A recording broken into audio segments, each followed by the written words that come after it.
I can't go out there and I won't say that stupid line one more time. I can't, I won't. Welcome back to Galaxy Quest Part 2. If you haven't seen our first video, we suggest you do that. Otherwise, let's get back to questing.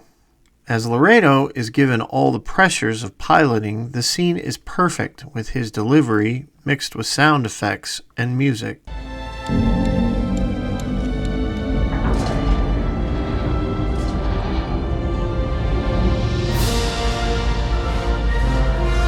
Another subtle thing that occurs is when the ship is scraping against the space dock, Loredo glances at Alexander nervously for support, and you can see his reaction. This often caused me to think that Loredo looks up to Alexander like a father figure, as there are moments in the film where Loredo looks to Alexander for guidance or direction repeatedly. I have found no interview or article to support this theory in my research, though, so I might be reaching. However, I will note that throughout the film, Loredo is always one step behind Alexander's decision, and he's usually the first to respond to the Elder's decision as well, even though it seems obvious that Gwen is the leader of the group. Also, there is another subtle moment where Nesmith breaks character in excitement when he looks towards Gwen and Alexander. He then quickly regains his composure for the role he is trying to play for the Thermians. It's a nice subtlety. I will say, when the ship clears the dock, it's not very believable that the wing of the craft is not clipped, as it has a wide wingspan, and its existence seemed to be ignored for this scene. I will knock this up to one of the very few errors of this film. The novel went into more detail about Jason and Gwen's relationship around this scene as well. Gwen is in her quarters on the ship and has just finished a shower when Jason comes calling. He knocks and then just walks in on her while she is changing. She marks her protest, while Jason suggests he has seen more, as Gwen feels excitement about their situation. The novel would continue to have Gwen berate Jason to tell the Thermians that they are actors and not astronauts, to which Jason replies that if they just commit, they can get the hang of things. Gwen tries to press the point further when Lyra would come into the room asking for Gwen's palm print, and she mentions that their race is erecting a Tawny Madison Institute for Computer Learning, to which Gwen replies that they can stay a little bit longer. At mealtime, Mathazar speaks of Ceres's evil ways, and in the novel he states they built the ship specifically for the reason of finding a new planet to colonize far away from Ceres's reach. Ceres is very similar to Hopper in Bug's Life. Love that film, by the way. Anyways, Ceres knows about their ship construction and the Omega-13, and that was why they came to Jason to ward him off so they can flee before it was too late. When we get to the point where Teb talks about Omega-13, it's really strange that they built this device without knowing what it was. In an attempt to explain this, we need to turn to the novel again, where it states that they used reference material from the internets on Earth, and their computer neural networks filled in the gaps for the rest. So they truly are ignorant over what the Omega-13 is. When confronting Ceres after telling Gwen to cut the comms, I love how Sigourney tries to warn him and then looks at Ceres in a charming fashion like an actress would towards a disgruntled audience to keep them at bay. Her charm does not help the situation, though. What? Red thingy moving toward the green thingy. I think we're the green thingy. During the battle, Guy cowardly crawls under the security consoles expecting death. This actually saves his life and is prophetic when in later scenes we see the area blowing outward with flames and debris falling where Guy's face would have been if he stayed seated where he was. It is also pretty telling that the first person Jason approaches to see if they are all right is Gwen. At this point in the film, these two have shown obvious feelings for each other, even without the novel or mockumentary to support it. This is just another occurrence to solidify that. After the crew assesses the damage, Gwen and Lazarus try their best to ease the truth of their identity to the Thermians, when Quan comes on the screen to give an alternate option to the crew. Notice that Quan says, That's right again. Come on, group hug. Come on. This references the deleted scene where Quan was in engineering, and the same Thermian who suggested the answer in a deleted scene is there along with Rainn Wilson. With the ship damaged, the only place they can go to replace the beryllium sphere is a local planet. The location used for this planet was Goblin Valley State Park, and although it was hot and uncomfortable for the crew, they bonded there and had fun. During this time, Alan was fitness training with Jane Hadgeduck, who was a bit part actress, but on this film, she was a fitness trainer. At the time, Alan had legally separated from his first wife, and the two began a relationship. They would later marry in October 2006. In the theatrical version of the film, the scene where Quillick tries to honor Dr. Lazarus and is cut off was placed here instead of the time where they toured the ship. Quillick not only worships Lazarus like a father, but tries his best to go out of his way to serve him loyally, and sets up his scanner to find the beryllium sphere. As the shuttle descends, an interesting note is that Loredo is not piloting the ship, and is actually frightened by their situation because he has no control, but he acts like he is piloting when Jason notes, Doing good, Tommy? the film itself confirms that the ship is autopiloting because later, this is said. Tommy, stop the pod! Stop it! But I can't stop it! It's on autopilot! The novel also indicates that the ship is flying down in autopilot, and when the ship is ascending fast towards the ground, Loredo is looking at the console helplessly. In the shuttle scene, Sam Rockwell noted this about his performance. I wanted to ennoble the coward archetype. I thought of the best cowards in cinematic history, like John Turturro and Miller's Crossing. When we did the shuttle scene, I drank 4 cups of coffee and downed 2 Excedrin. I wanted to be so hyped that I would have a nervous breakdown on the shuttle. I don't know if it worked, but I was very hyper and freaking out. I think I had a couple beers to come down. In this scene, where he panics and questions the crew about his last name, it is never resolved that his last name is Fleegman. In the novel, Guy does reveal his last name, and Jason has to slap him to get him to calm down. Though there is no scene in the film where Guy reveals his last name, Jason refers to Guy by his last name in the next scene on the planet where they are devising a plan to get a sphere. Listen up, here's the plan. Gwen, Fred, Alex, and I will go down and get a sphere. Fleegman, you set up a perimeter, and Tommy, your lookout. You see anything at all, you give us a signal, all right? What kind of a signal? So it must have been cut or happened between these scenes.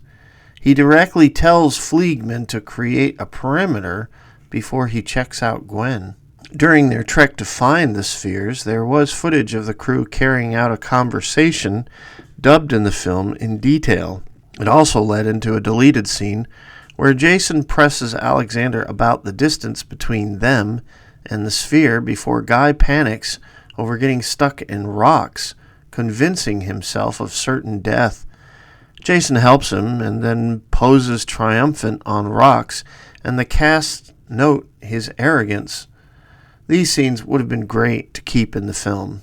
There is a nice touch of logic with Guy's character. In the end of the film, he is made security chief, which makes sense, because Guy is logical about survivability while the others don't seem to notice such things. Perfect example is when opening the shuttle occurs. Hey, don't open that! It's an alien planet! Is there air? You don't know!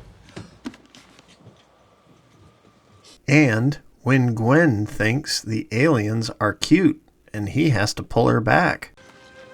Hi. Hi, there's the guy! Did you guys ever watch the show? There are more examples of this, but Guy becoming what he became is completely logical and fits perfectly like everything else in this tight script. I think this is the scene where Tech Sergeant Chen finally wakes up from enjoying wacky weed, as his personal tone in the film is more serious from now on. He shows focus when Jason is in real danger, has doubts rather than just going along with things, and then commits not only to his role, but Lyra. After this scene, you don't see his goodie bag anymore, and the food gags end. After this, he is more logical, and has a more wisdom approach towards other characters. And anyway, if I'm gonna die, I'd rather go out a hero than a coward. Guy, maybe you're the plucky comic relief. You ever think about that? Jason even has dialogue referring to Fred's return.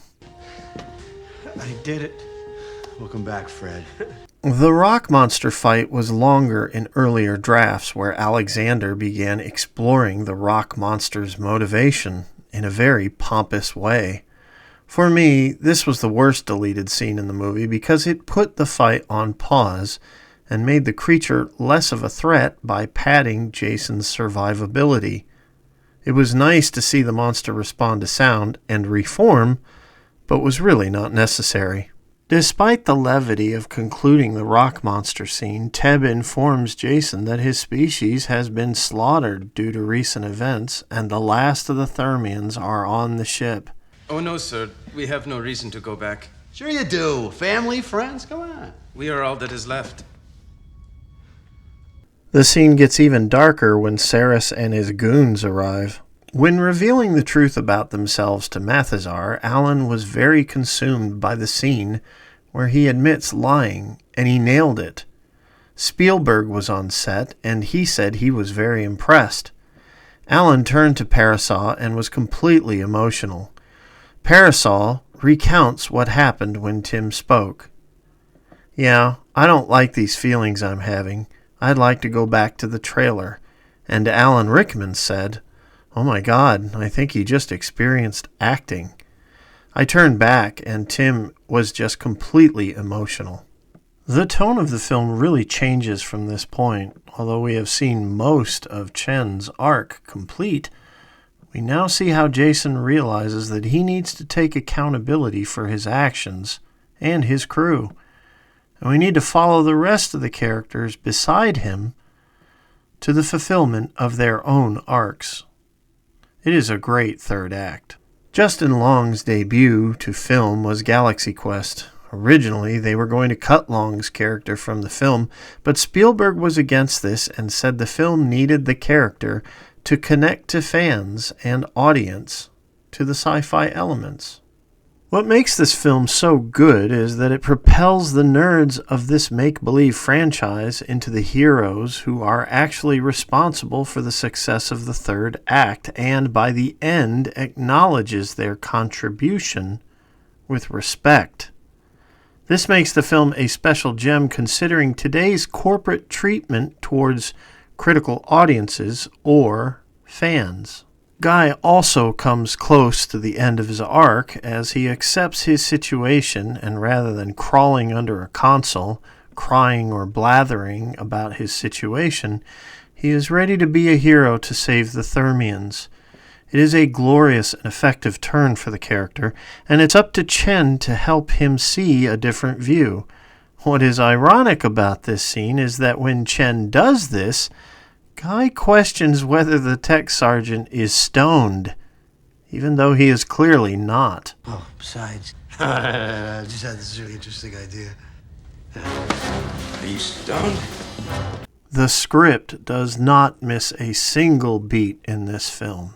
The most known edit in the film is Sigourney Weaver's outburst at seeing the Chompers. In the original cut, she clearly says, "Fuck that." But thanks to squirmish executives and their narrative desire, it was edited to screw that. Well, screw that! How are we supposed to get through this? Then we come to Alexander's story arc.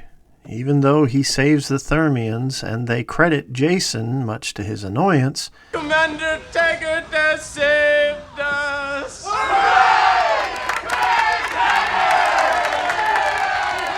It's just not fair. he discovers that Quillick is truly his target audience. No doubt he realizes that his part in all of this is vastly more important to certain fans, like Quillick. Although Jason held the spotlight, the role of Lazarus profoundly affected Quillick, and it guided his life. In response to this revelation, Alexander finally accepts his catchphrase and uses it in one of the most emotional scenes in the film. By Grabthar's hammer, by the sons of Warvan, you shall be avenged. When I first saw the film in 1999, I thought Sigourney Weaver's shirt ripped open, revealing her bust, was an attempt to joke about the sexualization of heroines in Hollywood. However, there is a reason for her shirt being this way, and it is because of a deleted scene. After Jason and Tawny make it to the cutoff room, they are cornered by two aliens, and Weaver uses the moment to distract them with her cleavage. What is interesting about this is that it was previously noted that Saris experimented with women for his own sadistic desire, and this makes it appear that his entire crew shares this sentiment, as their carnal desires can be used to pacify them. We're gonna need some privacy. Can you please close blast section 19? Core implosion estimated in 30 seconds. No one ever takes me seriously. Even the Thermians have an arc in that during the entire film they have been subservient to their treatment. By the end of the film, after Alexander shows them a proper example, they stand up for themselves and take on Saris's goons without restraint. By the end battle, the crew has now reached their stride. They are trusting and work as a unit, and even Guy, despite his trepidations, accept his role and Jason's instincts. It's a far way from the beginning of the film. We see if we can lose him in that minefield. Minefield? Pedal to the metal right now. Pedal to the metal! All right, let's go! After Saris's ship is destroyed, it is now time for the Thermian arc to close, and where Mathasar takes his place as the rightful leader of his people. Morbidly, they are all that is left of their species, and although they are infantile in their approach, there is hope for their future. During what appeared to be the final fight, there was extra scenes of fighting Saris and with Guy dealing with a defective gun, and where it is explained why the Protector homed in on landing where they did. Brandon, just listen to me. Mathasar told me your Vox could be used as a homing beacon. We need you to find us a flat place to land the ship, all right? The ending of the theatrical fight was better, as Mathasar himself takes out Saris. Now, in the original concepts of the film, the ship crash was definitely rated R material, where there were bystander deaths. Even a decapitation was mentioned.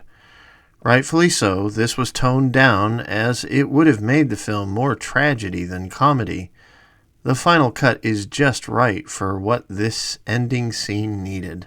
Tawny's arc, like Loredo's, is small in comparison to the other leads of the film because both of them are sensible, considerate, and very much their own identities. While Loredo used to be the child of the team, he has clearly grown into his own, even though he looks to Alexander for direction at times. It is now Guy that is the newcomer, and Tommy must be above him. Meanwhile, Tawny's arc really focuses on her relationship with Jason. Throughout the film, Tawny fawns over Jason when he is not looking, and when he confronts her, she resists him. Even when Jason is not around, she worries about him. By the end of the film, Jason will put up his arms, and she will willingly accept them with no reservations.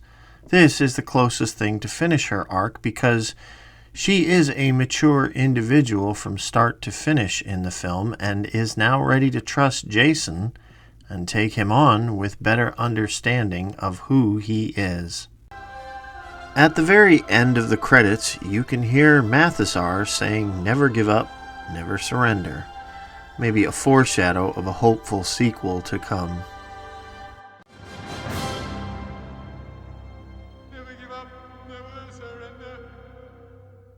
For some time, a sequel was in talks, and it was gaining traction for a time. Allen really wanted a continuation to happen, and in 2014 he stated there was a script for the sequel. Weaver and Rockwell wanted to come back, but Enrico Colantani said no because he worried it would tarnish the first film. Talks of a show began, but then Alan Rickman died and the ideas dried up. In 2016, Allen still was trying to make Galaxy Quest return and said this: "I'm not supposed to say anything. I'm speaking out of turn here, but Galaxy Quest is really close to being resurrected in a very creative way.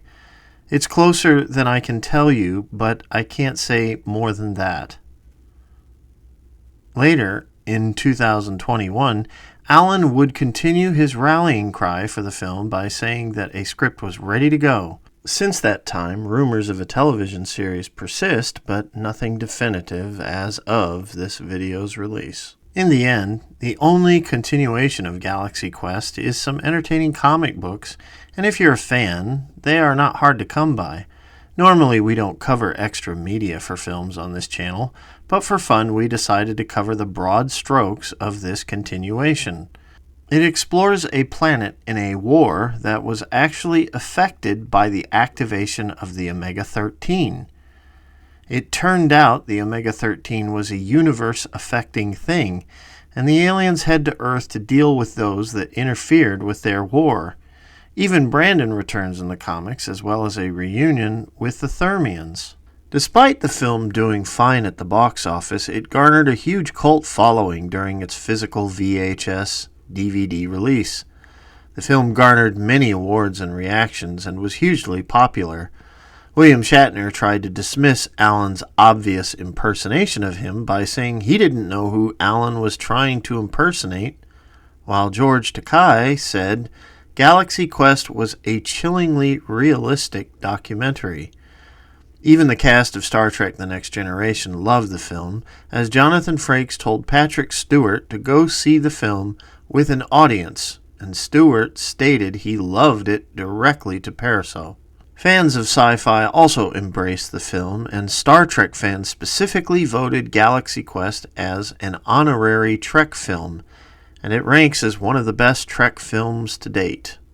Writer-director David Mamet, who was behind The Postman Always Rings Twice, The Verdict, The Untouchables, Glengarry Glen Ross, The Edge, and Hannibal, notes that Galaxy Quest was one of the 4 perfect films made in his book, Bambi vs. Godzilla, alongside The Godfather, A Place in the Sun, and Dodsworth.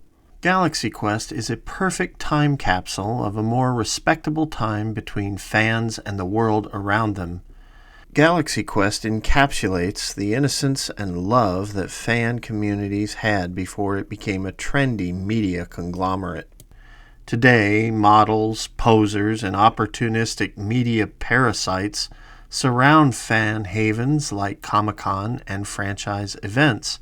And the greatest irony of this was that in the 70s, 80s, and 90s, these types of people would have heckled or gone out of their way to advertise their dismay towards nerds during those decades. Worse is that such folks are now claiming fan spaces as their own and pushing true fans to the side. This grew even worse when companies like Disney took franchises with fan bases and perverted the material into mindless dribble, lacking the details and depth fan communities savored for years and opted for a more commercial approach. When fans complained, they were scorned and called terrible names. Calling fans toxic became a popular trend, and once again nerd circles were abused by the posers who pretend to be allies. Posers can't grasp the depths fans want to argue their media, and judgmental access media patrons usually dismiss true fans because they think they're at the grown-up table and nerds are still something to ignore. It's really a tragedy for fandom, and that is one of the reasons why Galaxy Quest remains so beloved today in fan circles. It reminds us of a better time, not only in filmmaking, which was far superior than today's standard, but when true safe spaces where the weirdest among us was considered fans without labels. Hopefully, someday, like a Galaxy Quest sequel, we can return to that place where fellow fans can be in peace without persecution from those that truly do not understand our media or our culture. We are so glad you visited us and happy you made it to the end of our video. Next up is the deep exploration of Star Wars The Empire Strikes Back, starting with a deep dive in the pre-production of that film. We will see you soon.